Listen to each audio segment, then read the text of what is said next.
Yes, Lori and Mark, this issue has become more and more polarizing, but for one woman we did meet today, it is a way of life that has been hard to escape. Oh, I've been homeless for 3 months. Numbers brought Eve Renshaw here. I went to Social Security. They're giving me $240 for my husband's death. $240 is what he was worth to them.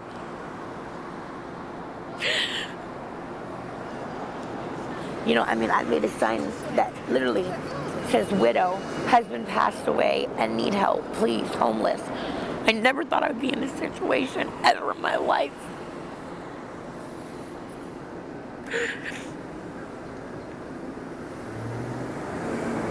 I don't even want to wake up in the morning half the time. I'm tired of it.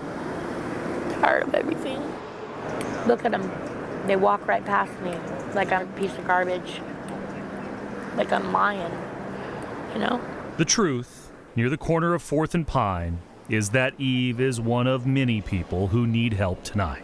The vast majority of us in the community are really just a life event away from needing some type of behavioral health services. King County's Homeless Coordinating Agency says homeless figures are at an all-time high. People living in cars and RVs skyrocketing too. For right now, it would just be nice to have a home. You know, I had my own home and now I have nothing. Literally nothing. Eve says she does have 2 children and her own ideas. These people out here would stop building all these huge buildings and actually put money into like low-income housing or shelters for people. Then we would be okay. People that would need homes would be okay. She also wants to let you know she's more than just a statistic. And I'm a person, I'm somebody, I am something. I'm sorry.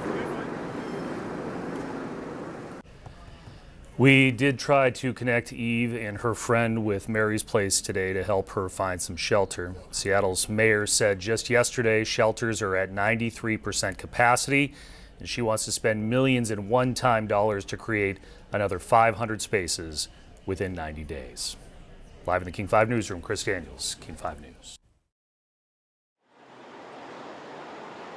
Thank you, my dear fellow activists, for being here. Repeal. Thanks to the members of the media for covering this important issue. Reignition. It is a cowardly betrayal of a Seattle anger that's apparently replaced Seattle nice.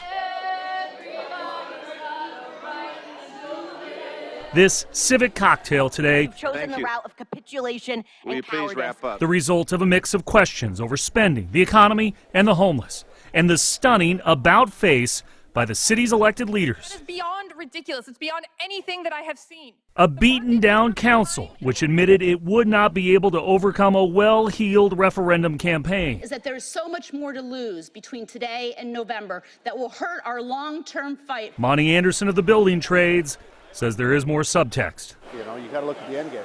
A fear in these parts, a fall referendum would also drag down a multi-million-dollar education levy too. But if I'm looking to pass things that's got long-term help with getting kids into school, I'm not going to jeopardize that by something that's largely unpopular anyway. Hence the council voting to kill something it unanimously passed less than a month ago. You're not giving, you're taking away. And that anger, The more we talk at each other, the harder it's going to get the House of Homeless. that visible frustration. This repeal, I'm extremely disappointed in that. An issue which has now, by all accounts, become personal, with Councilmember Shama Sawant's own husband heckling her colleagues, and the socialist firebrand giving fuel as well. Based on their quick departure, We'll be back. one has to wonder if now, if ever, Seattle's elected leaders will want to turn back again. We'll be back. Yeah, Lori and Mark, Pronto was a failure by many estimations here in the city of Seattle. It cost the city millions of dollars. This is different because 3 companies came in, provided all the bikes at $1 a pop, and there is new data that was released late this afternoon which shows that the city may want to stay in the business and it could help them craft legislation for later on this summer. Look around Seattle and you can't avoid seeing them. It's awesome. 3 colors, one thing in common. What a great feature. What a great way to see the city and get around and get some exercise. Laura Bodmer took one of those OFO bikes out today. I did 4.68 miles, 48 minutes. Here's my calories. Part of an app-controlled project. I guess I'm good. That has apparently seen a lot of wheels just keep on turning. Been here a presentation on the free-floating bike share pilot program. That's according to a study released today inside council chambers, while the city decides whether to continue putting the foot on the pedal with the pilot program. Please find out how many people have ever been cited for parking one of these free-floating bicycles illegally. How about some statistics? According to the city, there are 10,000 of these bikes around town. And between July and December of last year, there were 468,000 trips.